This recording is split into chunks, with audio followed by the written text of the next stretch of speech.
BNP, জামায়াতে ইসলামী ও জাতীয় নাগরিক party NCP অন্তর্বর্তী সরকারের কয়েকজন উপদেষ্টার বিরুদ্ধে পক্ষপাতের অভিযোগ তুলে তাদের অপসারণের দাবি জানিয়েছে। পৃথক বৈঠকে তারা প্রধান উপদেষ্টা ড. মোহাম্মদ ইউনূসের কাছে নিজেদের অবস্থান তুলে ধরে।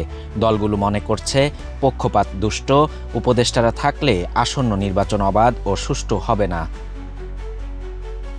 বিএনপি অভিযোগ করেছে, জনপ্রশাসন ও আইনশৃঙ্খলা সংশ্লিষ্ট উপদেষ্টাদের মধ্যে কেউ কেউ রাজনৈতিকভাবে পক্ষপাত দুষ্ট। একজন উপদেষ্টা নাকি ছাত্র শিবিরের রাজনীতিতে যুক্ত ছিলেন এবং প্রশাসনে জামায়াত সমর্থিত কর্মকর্তাদের প্রাধান্য দিচ্ছেন। আরও একজন সচিব পর্যায়ের উপদেষ্টার বিরুদ্ধেও পক্ষপাতের অভিযোগ তোলে দলটি।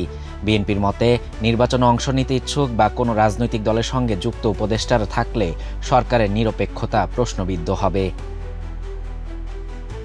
জামায়াত বৈঠকে কয়েকজন উপদেষ্টার নিরপেক্ষতা নিয়ে প্রশ্ন তোলে, যদিও সরাসরি কারো নাম উল্লেখ করেনি। দলটির নেতারা অভিযোগ করেন, কিছু উপদেষ্টা সামাজিক মাধ্যমে জামায়াতকে হেয় করছেন এবং তাদের পরিবারের সদস্যরা রাজনৈতিকভাবে সক্রিয়।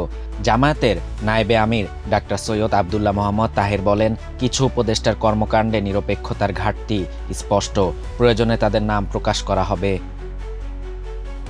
ওদের স্বপ্ন পূরণে পাশে থাকতে পেরে আমরা গর্বিত। এনসিপি প্রধান উপদেষ্টাকে জানায়, উপদেষ্টা পরিষদে রাজনৈতিক সংশ্লিষ্টতা রয়েছে এমন কয়েকজন সদস্য আছেন। কেউ বিএনপি নেতাদের ঘনিষ্ঠ, কেউ জামায়াত সংশ্লিষ্ট, আবার কেউ বিদেশি দূতাবাসের সঙ্গে ঘনিষ্ঠ সম্পর্ক রাখেন।